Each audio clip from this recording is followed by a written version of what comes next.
income because of that. So Americans, the American, you could say the role in the world stage was rather some sort of cohesion, but as well as a force. I mean, don't get me wrong, the Vietnam War as well as this war in South Korea, this was a war with force and with violence, but nevertheless, it was the difference to the Europeans was of course that the main reason was that you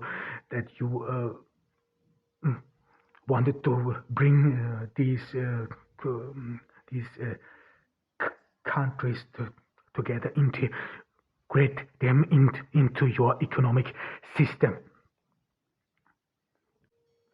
But of course, you have to be aware of one thing, and this is what I talked about in the past, and this is that America, compared to Europe, had a way more different, had a civil society. I mean, the European powers, when they invaded different countries around the world, they did not have to, or they didn't have to deal with a free press, which would immediately chide them. So European powers somehow had free hand in those conquests, whereas in America, this is a lot of literature is already and was written about it, had a very thriving civil society, and America's involvement in the world was always never really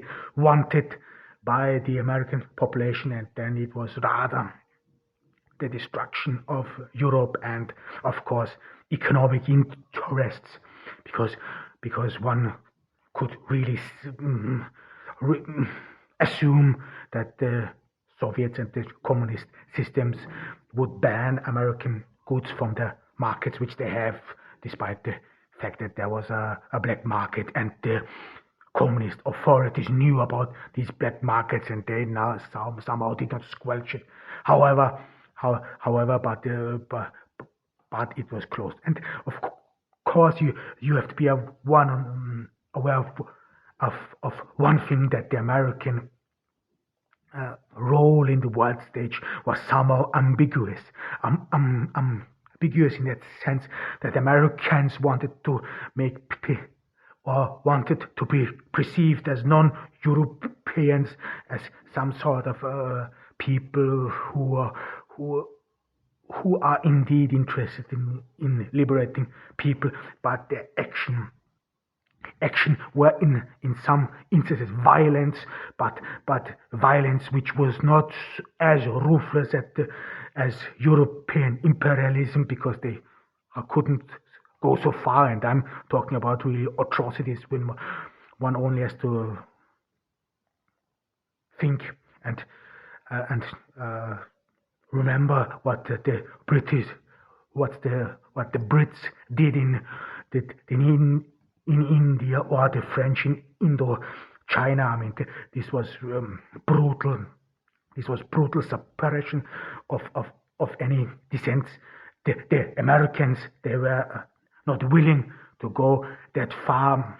They couldn't go so far. So it was, in a way, always this American role was always some sort of ambiguous, and they were perceived as ambiguous. And in the end, this is what you saw then in the Vietnam War. The Americans, they were not seen much different than the European imperialists who came and invaded this country and wanted to exploit its people. But this would go, of course, too far. What we want to come back to Europe, and this is that Europe, after the Second World War, became some sort of a buffer zone between the Soviet East, the Communist East, and the American West. Europe became some sort of apolitical. They in a way, secluded themselves entirely or partly from the world stage, with Great Britain still playing a role in it. But But after all, Europe somehow surrendered their foreign policy to America.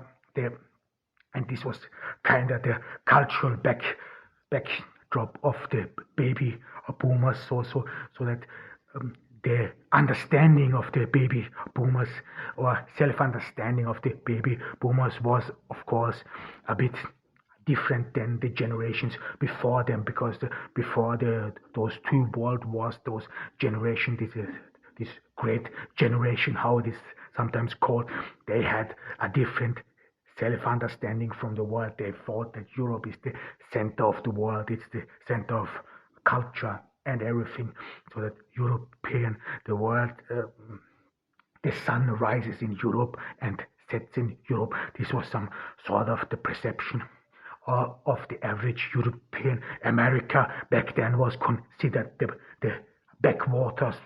People in Europe looked with disdain at America, and America did not play a crucial role in this world, but this then changes of course.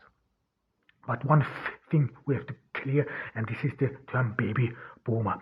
I mean, like I said, I am talking from an Austrian, from Austro-German perspective, and baby boomers is a very common term in the English language, but in German, this generation is called 68er Bewegung. 68 is 68 movement. This has to do of course with those 5 years between 1965 and 1970, where all this upheaval was, which we will come to talk about in shortly. And somehow this is this difference in Europe, and besides Europe being apolitical, of course, Europe after the Second World War tried to unify itself. These are the first steps of the European Union, which later took shape, and then with the fall of the Berlin Wall, the European Union, no matter whether people like it or not, some sort of has become a means for survival. I mean, without the European Union, Europe would probably not survive the economic onslaught of China. There is no way. So the European Union has become some sort of a golden cage. No one, everyone threatens to leave it, but in the end, we all stay inside, because we know that outside, those ravenous beasts, they would not hesitate a moment to eat us. However, and of course, the Vietnam War had a huge impact on the American psyche as well as American development, and this Vietnam War does not play a crucial role in Europe. This anti-war movement. There were, of course, indeed an anti-war movement in Europe, but this was in Germany. This was rather for German unification and so on. But this was not that. It would not go so far as in America, where the Vietnam War, you could say, was the crucial incident in the era or in the generation of baby boomers. You could compare it to the millennials. For the millennials, the decisive or significant incident was 9/11. So, and it became important, and everything that came with 9/11 then, even to this very day, is part of our thinking.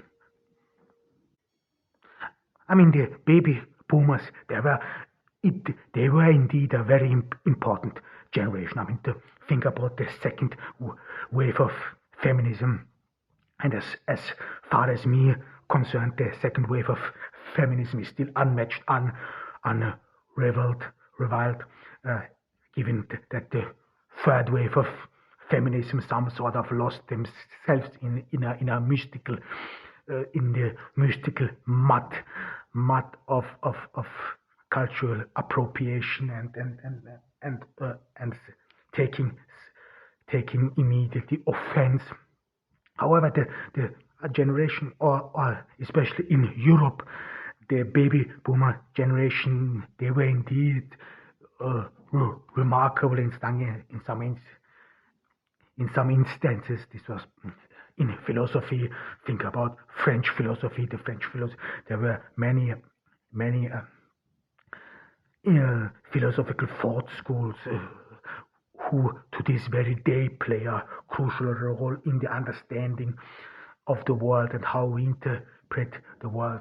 Think of structuralism, post-structuralism. Many philosophers from this age are still one of those philosophers and thinkers who are cited the most. Think about Foucault, Bourdieu, mostly French philosophers. And of course, one thing what is very important in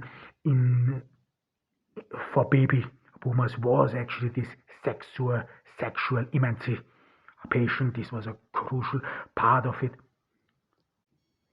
This had to do. I mean, the place where this all started was the university. The university was indeed some sort of a back then. You have to be aware there was no internet, no Google whatsoever. Universities were some sort of the center of all information, and this development started in the universities. Because most of the baby boomers came from the middle classes, and back then the universities this is partially true still today. The universities somehow generate the leading elite in a country. This has changed a little bit, but this is true as well. And these were who then had very influence, and this sexual emancipation actually started earlier. It's at way earlier. It already started with the working class, but like we talked previously about significant transformation, it did not reach or had no effect.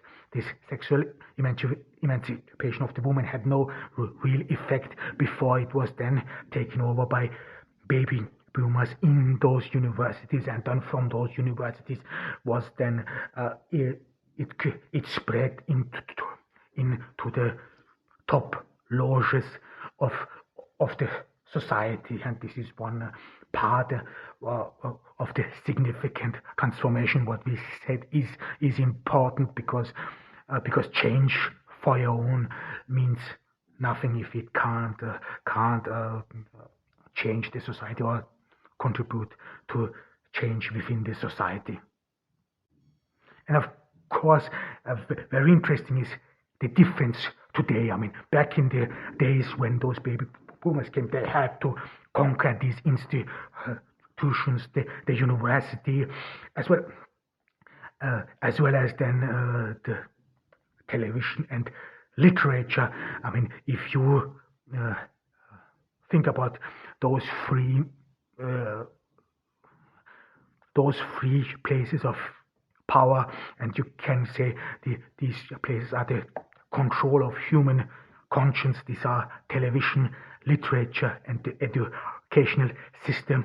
Everyone who controls these three aspects of a society controls what is being reported, how it is being reported, what do children learn, what they are being taught about, and how they are being brought up. I mean, these three branches in the institution. I mean, today, of course, with the internet, this has changed, but to this very day, television or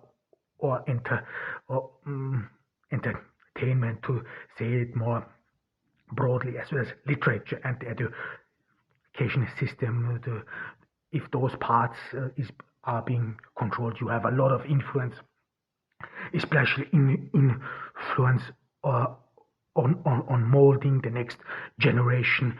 And this is what you could say the baby boomers parts are piece by piece conquered. And to this very day,